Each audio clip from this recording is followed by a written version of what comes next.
Alhamdulillahi Rabbil Alamin wal aqibatu lil muttaqin wa la udwana illa 'alal zalimin. Wassalatu wassalamu ala Rasulillah wa ala alihi wa ashabihi ajma'in. Subhanaka la ilma lana illa ma 'allamtana innaka antal alimul hakim. Qala rabbi shrah li sadri wa yassir li amri wahlul 'uqdatam min lisani yafqahu qawli.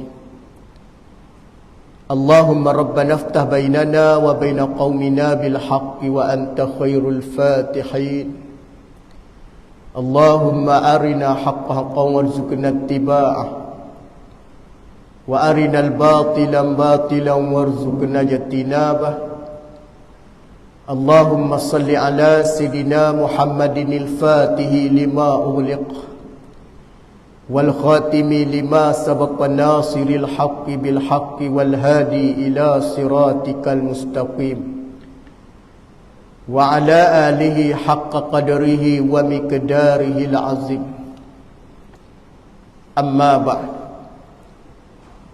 Jadi kasihi Tuan Imam, seterusnya sasa pimpinan, ahli kuasa para jemaah muslimi dan muslimat yang dimulia diberkati oleh Allah Subhanahu wa taala sekalian.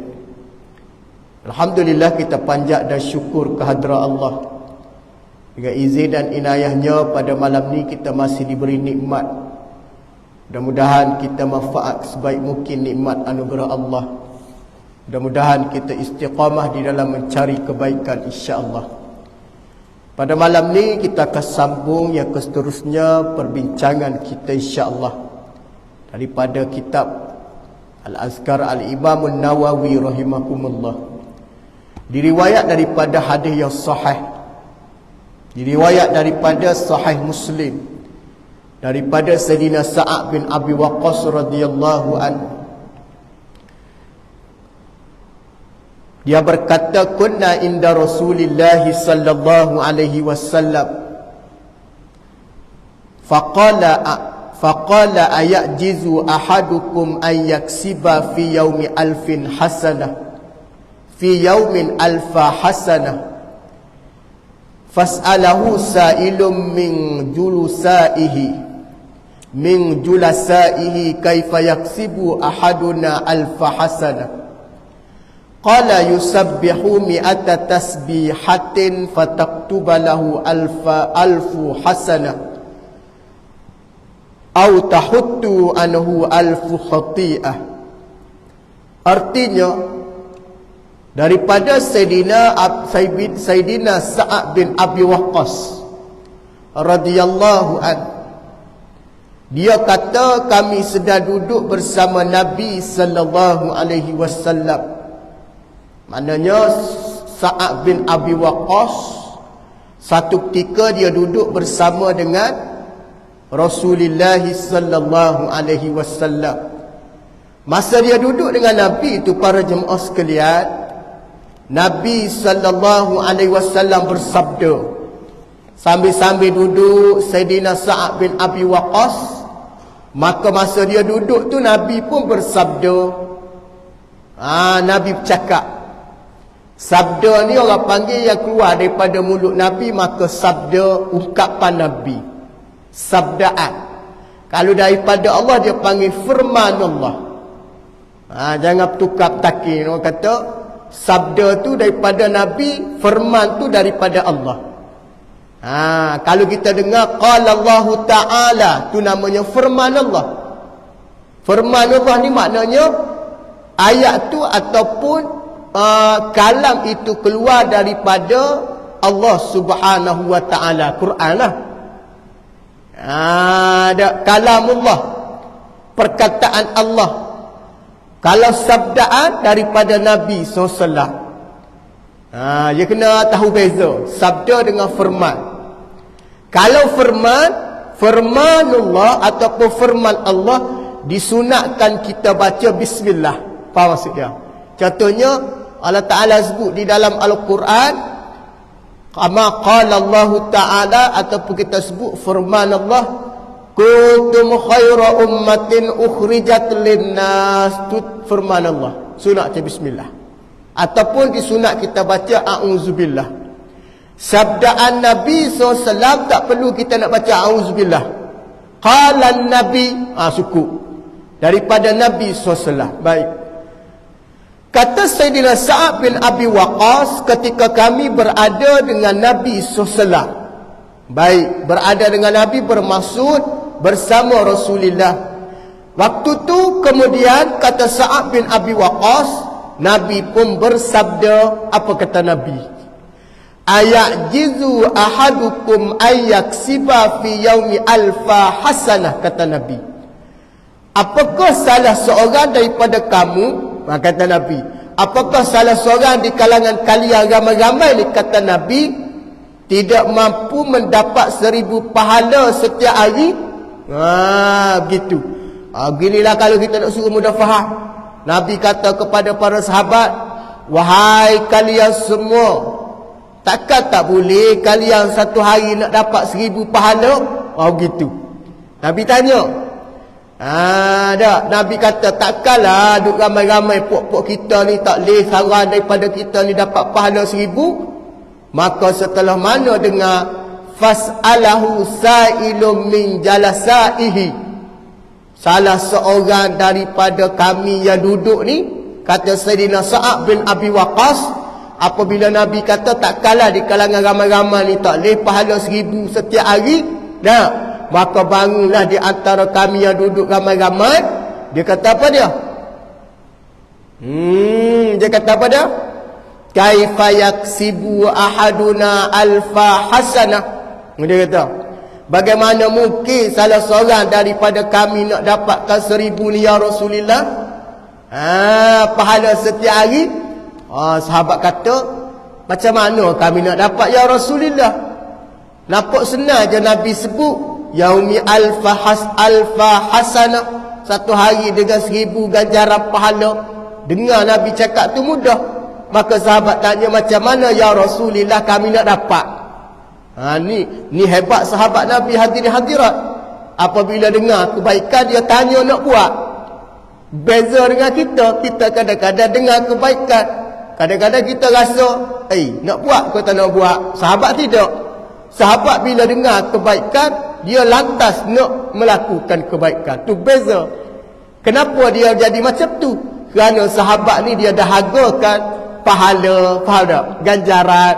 Dia dahagakan, kita kata, kelebihan, keistimewaan.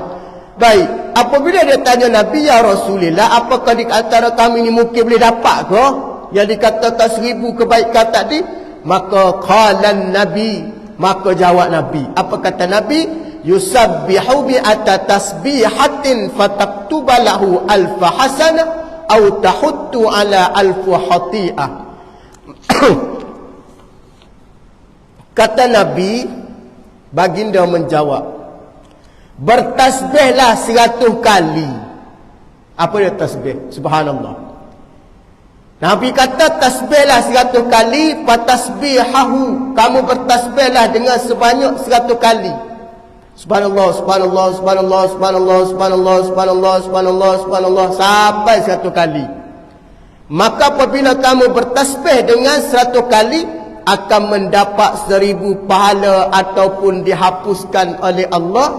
Kata Nabi, alfu khati'atin, kamu dapat 1000 pahala ataupun Allah Ta'ala hapuskan 1000 dosa. Allah, ucap subhanallah, subhanallah, subhanallah, subhanallah, subhanallah, subhanallah, subhanallah, subhanallah, 1000 kali satu hari. Konsisten, istiqamah, tak pernah berhenti sampai 1000. Kata Nabi SAW, kamu dapat pahala 100 kali kamu sebut, pahala 1000 ganjaran. Lepas tu pula Allah Ta'ala hapuskan 1000 dosa. Baik, 1000 pahala dengan 100 kali ungkapan, nisbah dia begitu besar ganjaran. Tuan-tuan kira sendirilah. 100 kali bersamaan 1000. Baik, 1000 dosa dihapus. Dosa macam mana ni? Dosa-dosa kecil. Dosa-dosa hak halu-halu, hak debu-debu dosa. Tapi kalau dosa tinggal semaya tak boleh. Dosa tinggal semaya kena qada. Dosa tak bayar hutang orang kena bayar. Dosa kalau menipu tak boleh, kita kena cakap jujur. Dosa-dosa kecil, dosa-dosa hak kata hak halu-halu, macam debu-debu hak duk melekat. Tapi kalau dosa menyakiti orang, minta maaf. Dosa mengumpat, kena minta maaf dengan orang kita mengumpat tu. Nah, jangan nak tunggu raya baru nak minta maaf. Jumpa dengan dia kata, tuan minta maaf. Minta maaf apa? Ada salah silap, maaf ya. Takut-takut biasalah mulut kita ni berbicara kadang-kadang mengata sikit dah. Rupanya mengata juga aku Biarlah orang kata gitu tak apa. Lebih baik kita jujur ya. Kadang-kadang biasalah tersilap cakap 2-3 hari lepas. Minta maaf lah berprasangka buruk. Okey tak apa. Tak ada masalah dah. Lebih baik yang dikatakan alfa khati'ah tadi ialah alfu khati'ah. 1000 dosa ni diampun ni dosa-dosa kecil. Dosa-dosa hak mana cukup dengan kita cukup dengan tasbih. Nah, kata Al-Imam An-Nawawi, ada dosa hak tak boleh kita ampun dengan tasbih. Kena bertaubat. Waktu itu kena kembali kepada Allah. Besar duk ganjaran tasbih ya. Subhanallah, subhanallah, subhanallah, subhanallah, subhanallah, subhanallah, subhanallah, subhanallah, subhanallah, subhanallah 10 kali. Maknanya kalau kita kata duduk naik motor TUDM sampai ke stadium Shah Alam boleh habis 100 kali. Duduk traffic light subhanallah, subhanallah, subhanallah, subhanallah, subhanallah, subhanallah, subhanallah, subhanallah. Tapi bawa motor tengok depan lah tuan. Subhanallah saja accident masalah juga. Sampai setepat 100 kali dapat 1000 ganjaran. Tapi tak banyak 100 kali. Nak banding yang kita bercakap harian kita hadirin-hadirat. Lebih 100 kali kita bercakap satu hari dah. Lebih. Ustaz sendiri ni kalau bercakap malam ni tak tahu berapa ratus ribu keluar mulut. Tak makna kata sikit sangat nisbah. Bayangkan kalau 24 jam ni kalau kita tak boleh nak sebut tasbih 100 kali, maknanya lemah lagi kita. Mana kalau kita boleh sebut 100 pun memadai. Kalau lebih lagi gandaan. 100,000, 200, 2,000. Allahu Rabbi. Diampunkan dosa bagaimana kata Nabi berlipat kali ganda, pahala dihapuskan segala dosa. Al-Imam Hafiz Abu Abdullah Al-Humaidi mengatakan, demikianlah disebut dalam Sahih Muslim, dalam kitab hadis Sahih Muslim, dan semua riwayat lain ada mengatakan au tahuttu, yang dia disebut apa dia? Al-Barqani mengatakan di riwayat daripada Syu'bah, daripada Abu Umanah dan Yahya Al-Qathah, daripada Musa diriwayat oleh Muslim, yang menjalurkan mereka mengatakan tahuttu tanpa huruf alif, yang disebut dengan yang ungkapan wahuttu. Kami juga telah meriwayatkan di dalam Sahih Muslim daripada Sayyidina Abu Zar Al-Ghifari radhiyallahu anhu. Abu Zar ni sahabat Nabi. Abu Zar Al-Ghifari ni di antara banyak periwayat hadis. Sahabat Nabi banyak riwayat hadis. Yang duduk bersama dengan Nabi, dia mendengar dan dia menjadi perawi pada hadis. Daripada Sayyidina Abu Zar radhiyallahu anhu, Nabi SAW bersabda, apa kata Nabi? Yusbihu ala kulli salama min ahadikum sadaqah, fa kullu tasbihatin sadaqah, masya-Allah, wa kullu tahmidatin sadaqah, wa kullu tahlilatin sadaqah, wa kullu takbiratin sadaqah, wa amrun bil ma'ruf sadaqah, wa nuhyi 'anil munkar sadaqah, wa yujzi'u min zalika rak'atan yarka'uma min ad-duha atau kama qala Nabi. Artinya adalah sedekah ke atas setiap organ tubuh manusia, salah satunya daripada kamu. Maknanya kata Nabi, setiap apa yang ada pada tubuh kita ni semua sedekah. Kita duk faham sedekah ni bagi duit ambil duit dalam poket, bagi pada orang ataupun masuk dalam tabung. Itu salah satu cara ataupun amalan sedekah. Tapi kalau orang tak ada duit, macam mana dia nak sedekah? Orang tak ada duit, orang yang lemah, macam mana dia nak sedekah? Baik. Setiap daripada organ tubuh kamu, kata Nabi, semuanya adalah sedekah. Semuanya adalah sedekah, bermaksud semua itu adalah di antara pahala. Faham gitulah. Setiap tubuh kita ada pahala. Panca indera ada pahala, mata, telinga, semua pahala. Fakullu tasbihatin sedekah. Setiap satu tasbih adalah sedekah. Baik. Duduk saja-saja, subhanallah, sedekah. Mudah tak? Mudah tak boleh pahala. Wa kullu tahmidatin sedekah. Dan setiap tahmid. Tak. Tahmid ni apa dia? Alhamdulillah. Alhamdulillah tu tahmid. Tasbih subhanallah.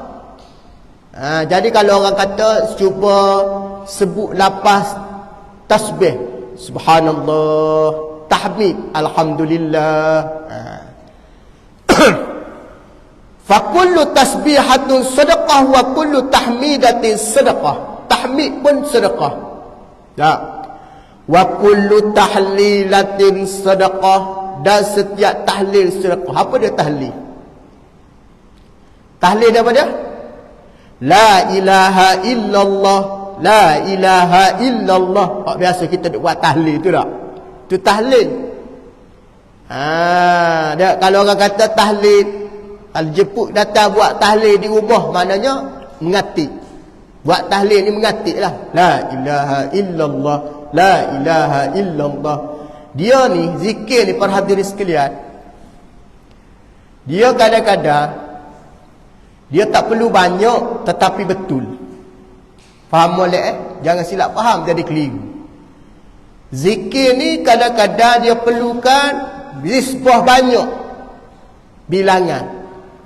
Tapi kalau orang dalam tahap mula-mula belajar, contohnya dalam proses dia nak belajar, dalam proses dia nak didik diri dia, dia tak perlu banyak, sikit tak apa, mula daripada sikit. Macam budak belajar lah, tuan-tuan, budak belajar dia tak boleh belajar lama-lama, dia pening. Belajar Quran setengah jam, 40 minit cukup dah. Esok pula, lusa pula, tapi konsisten berterusan. Tapi apabila dia boleh baca Quran, barulah kita pun naik tinggi-tinggi, faham maksud dia. Tapi kalau mengaji Iqra', dia ajar dah 3 jam, tuan-tuan, habis budak tu. Hak tu dalam bab zikir, kata Imam Nawawi, ambillah peringkat permulaan hak kita mampu. Contoh, kita mampu tahlil satu hari 10 kali, tapi sebut betul-betul la ilaha illallah, la ilaha illallah, la ilaha illallah. Comel. Sambil-sambil tu mari niat dalam hati, tiada Tuhan melainkan Allah. Lebih molek, lebih afdal berbanding la ilallah, la ilallah, la ilallah, la ilallah. Mula-mula comel. Dia duduk 100 awal comel. La ilaha illallah, la ilaha illallah. Comel lagi. Dia naik dah masuk gear 2. Dia tinggi sikit. La ilaha illallah. Molek lagi. Masuk gear 3 tu, dia tinggi sikit. La ilaha illallah, la ilaha illallah. Dah masuk dia punya gear 5. La ilallah, la ilallah, la ilallah, la ilallah, la ilallah. Tak tahu benda tuan. Tengok. Beza tak tuan? Asalnya la ilaha illallah. Kenapa dia bunyi la ilallah, la ilallah, la ilallah? Tak tahulah tuan-tuan kenapa jadi macam tu. Mungkin sampai satu tahap dia sudah duduk dalam alam lain. Mungkin. Dalam bab zikir dia kena jelas. Asal dia la ilaha illallah, tiada Tuhan melainkan Allah. Dia mesti dahulukan dengan la ilaha illallah. Tapi kalau la ilallah tu benda tuan-tuan. Jadi macam sikatan dia, tiada Allah lah pula jadinya. Dia kena la ilaha illallah. Gitu. Jadi tak perlu banyak, cukup 10 tapi jelas. Berbanding 100 tapi tak jelas. Tengok-tengok, tepuk meja, tepuk lantai, berhenti. Nak berhenti lagu mana? Tuan-tuan kalau duduk mengatik kuat-kuat tu. La ilallah, la ilallah, la ilallah, la ilallah, la ilallah. Hak lapar perut, tuan-tuan tunggu nasib nak angkat bila. Dah. Jadi buatlah slow-slow and steady. Hak tu, berzikir ni tuan-tuan, dia kena ada adab. Dia kena ada, apa dia? Akhlak dia. Barulah diterima amalan zikir. Mula-mula, biarlah orang nak laju, tak ada masalah. Tok imam, tok orang tolong bawa kepala tahlil tu dia nak laju. Kita jangan laju. Kita buat kita je. Kita perlahan je. Sepaling molek ialah memahami sebutan. Tu tahlil lah. Wa kullu takbiratin sadaqah, kata Nabi. Dan setiap takbir, apa takbir? Allahu Akbar.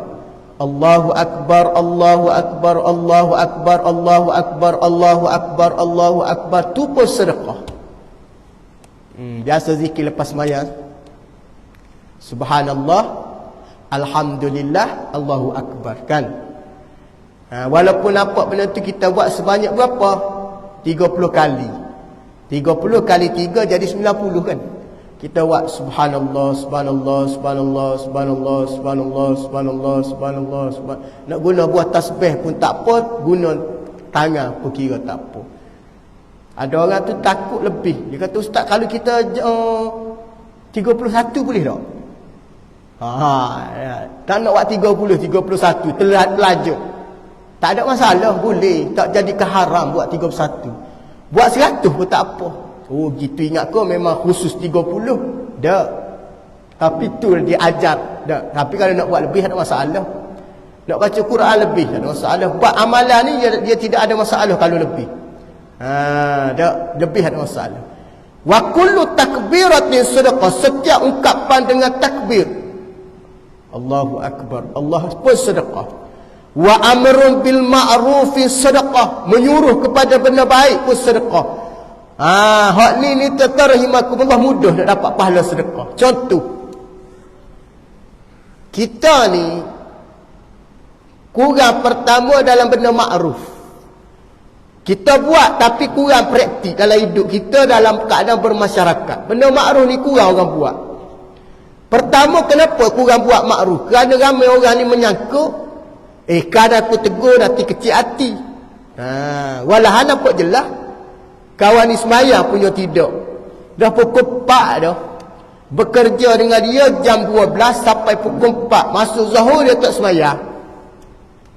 Kita tahu dia tak semayang, kita pun tak tegur dia. Kita tak suruh dia semayang. Sepatutnya kita tahu dia tak semayang, kita kata pada dia, awak semayang belum?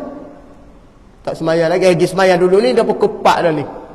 Tuan-tuan tegur dia, itu pahala sedekah.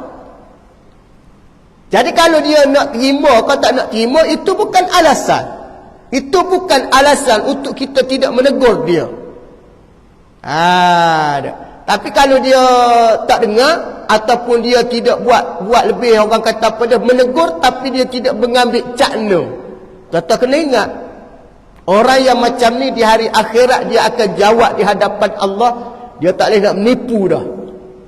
Pasal dalam rekod catatan para malaikat, dia kata, aku pernah hadirkan seorang kawan dalam hidup kamu, ya, dia pernah nak tegur kamu sembahyang. Pernah. Habis tu kenapa kamu tak pergi sembahyang? Begitu. Takkan kita nak jawab? Ada. Malam masih muda, gitu. Tak boleh jawab begitu. Apa kita nak jawab, tuan-tuan? Tak boleh jawab maknanya.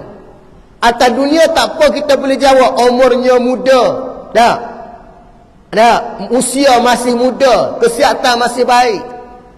Atas dunia. Tapi kalau di hari akhirat, tuan-tuan tak ada sebarang alasan. Hak tu apabila orang suruh kita buat benda baik, maka kita bergegas melakukan kebaikan. Bahkan kita kena ucap terima kasihlah kepada sahabat kita. Tuan-tuan, kalau jumpa dengan sahabat yang suka tegur benda baik, itu sahabat sejati. Tapi ramai orang tak boleh terima kalau orang tegur benda baik ni, dia jadi macam mencabar kejantanan dia.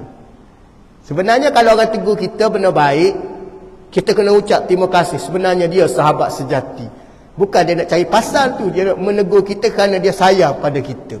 Tapi dunia ini jadi terbalik. Kalau orang tegur kita benda baik, kita rasa orang tu dengki dengan kita, betul tak?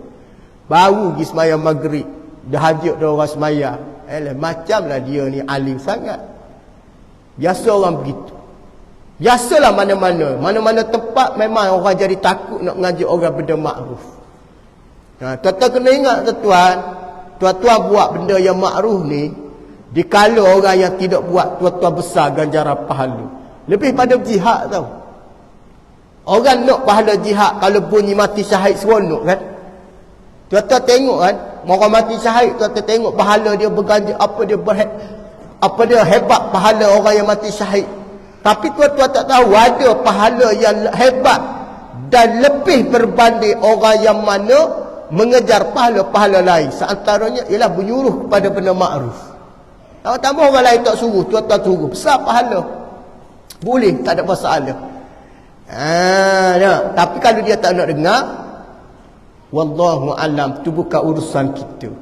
Tapi lepas dia tanggungjawab tuan-tuan, tuan-tuan tidak akan ditanya oleh Allah di hari kiamat pasal menyuruh. Baik. Wa amrun bil ma'rufin sadaqah. Apa ma'ruf dengan sedekah? Cuma dia kena berhikmah lah tuan-tuan. Apa makna berhikmah? Kena bijak. Pertama, bijak di sudut pertuturan kata kita. Tu kita nak tegur orang ni, tuan-tuan, kita ada kaedah menegur.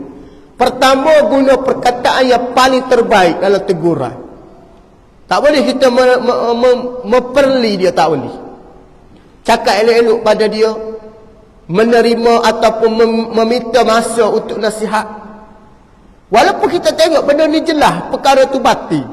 Orang duk ngorak taman di ala taman permainan, perempuan lelaki duk ngorak pipit tangan. Tuan-tuan tak boleh pergi tumbuk belasah dia, tak boleh. Tuan-tuan kena pergi, tuan-tuan kena bagi salam. Assalamualaikum tuan. Waalaikumsalam. Ada apa? Dia tanya. Biasalah tu. Saja tanya datang daripada mana. Saya datang daripada Shah Alam. Saja je mari pusing kawasan ni. Ya ke? Lebih kurang tanya, patut tanya pula. Adik ke, isteri ke, macam mana ni? Tak ada couple. Ya ke? Nak nasihat boleh sikit, tanya dia. Dia kata, tak ada masalah, okey je boleh. Kalau boleh, jangan berdua-duaan macam ni. Islam ni, dia tak benarkan. Lepas tu kita cakap molek-molek, minta dengan dia. Kita maaf tahu kalau ada terkasar bahasa. Ada orang nak marah tuan-tuan? Tak marah. Tuan-tuan, dua atas mutu dia mari fikir tuan-tuan. Perempuan tu nak peluk dia, dia kata jangan peluk. Dia mari teringat. Pasal apa tuan-tuan? Dia balik di rumah nanti, confirm dia akan ingat. Ada seorang sahabat aku nasihat, baik sungguh dia, bagi salah. Bukan pergi tegur. Muat gapo dua-dua orang ni. Siap kali. Tak boleh begitu. Jangan. Dia ada kaedah kita nak menegur orang. Apabila kita guna kaedah hadap, orang tu jadi malu. Itu cara Islam. Itu cara Nabi SAW mengajak orang supaya beriman, mengajak orang supaya tinggal maksiat dengan cara berhikmah. Bukan cara marah-marah, bukan cara kita maki orang, tak boleh. Dia kata apa dia? Berhikmah, bijaksana. Itu dalam Al-Quran Allah Ta'ala berfirman dia, iza qala Luqmanu, apa dia? Tatkala Luqmanul Hakim, Allah Ta'ala beri pada dia ialah pertama kebijaksanaan dia di dalam menegur. Iza qala Luqman al-hikmah, tatkala Luqmanul Hakim, Allah Ta'ala bagi dia kebijaksanaan dalam bertutur, hikmah. Luqmanul Hakim ni bukan umat Nabi tau. Yang tuan-tuan duk baca surah Al-Quran, surah Luqman tu kan. Luqmanul Hakim tu bukan umat Nabi, umat Nabi Daud, bukan umat Nabi SAW. Luqmanul Hakim ni seorang bapa yang penuh syarat dengan pesanan. Dia ni Allah Ta'ala bagi keistimewaan Luqmanul Hakim ni. Dia bapa yang kerdil, hitam, kulit dia tidak putih macam orang lain. Lemah dia lah. Tapi Allah Ta'ala bagi keistimewaan dia kerana dia ada kebijaksanaan dalam menegur. Dia ajar anak dia jangan syirik pada Allah. La tusyrik billah, jangan syirik. Dia ajar anak dia supaya taat perintah Allah. Tuan-tuan, dia umat Nabi Allah Daud alaihissalam. Setengah riwayat kata Luqmanul Hakim ni dia seorang qadi. Qadi, apa makna qadi? Orang yang mana alim dalam bidang agama. Dia juga seorang pengembala kambing, pengembala atau peternak binatang. Dia juga adalah tukang kayu. Umurnya hampir 1000 tahun. Umur Luqmanul Hakim. Maknanya dia hebatlah, Allah Ta'ala bagi keistimewaan. Tapi berhikmah dalam tutur bicara.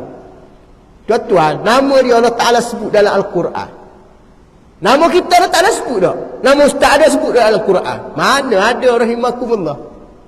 Nama Luqman sebut dalam Al-Quran. Dia adalah umat Nabi Allah Daud alaihissalam. Hebat kan? Itu siapa dia nak jadi orang yang hebat, ikutlah perangai Luqmanul Hakim. Dia nasihat keluarga dia, nasihat anak dia, cara yang berhikmah, bijak. Allah dah. Bagaimana Nabi sebut wa nahyu anil munkari sedekah. Mencegah kemungkaran pun sedekah. Marah, tak setuju dengan perkara batil itu pun sedekah. Tegur orang. Pun sedekah. Dia pertama hak mampu tegur benda hak kita tengok depan kita lah.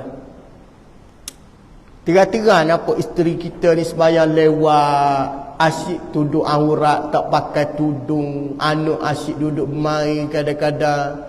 Saksiah. Akhlak dia tak molek, tegur.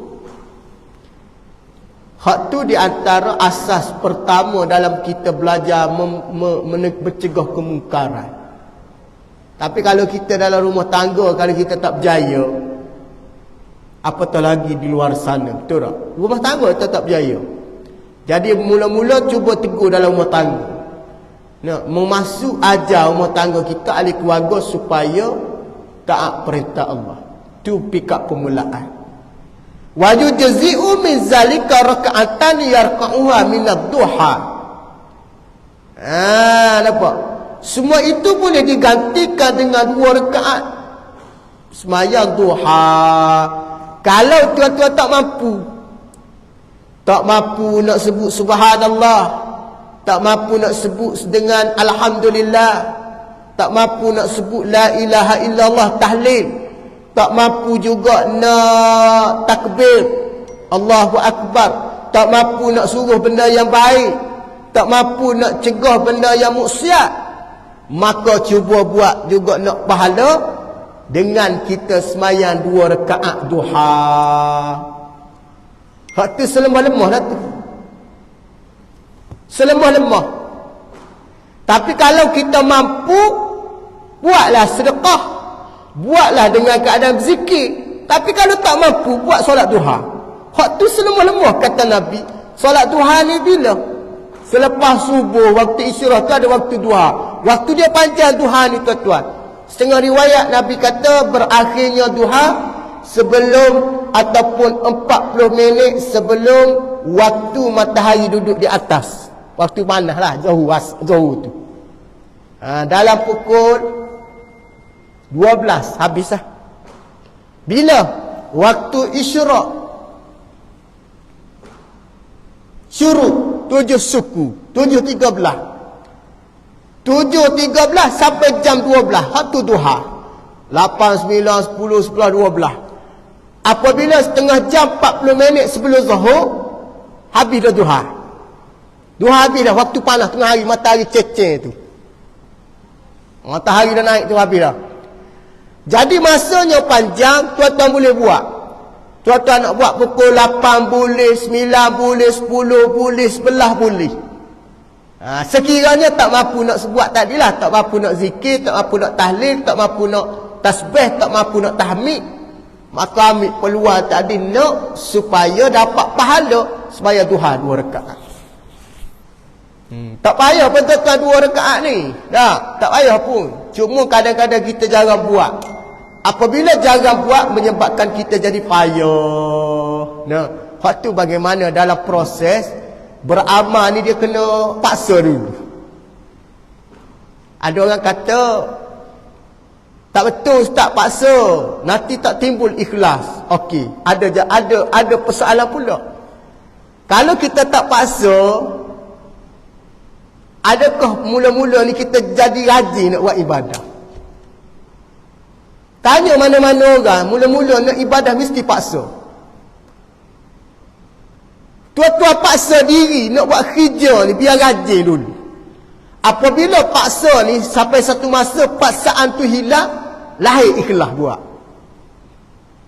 Anak kita paksa dulu. Kalau nak tunggu ikhlas anak tuan-tuan, jawapannya tak pergi sekolah lah dia. Tanya dia, "Lo nak pergi sekolah tak esok?" "Tak nak pergi." Tak apalah, jangan pergi sekolah esok, pasal dia tak nak pergi lagi. Nah, esok tanya pula. Sampai bila dia tak akan nak pergi? Kita paksa juga dia, bangun, bangkit dia, mandi dia, pakai baju sekolah dia, pergi hantar.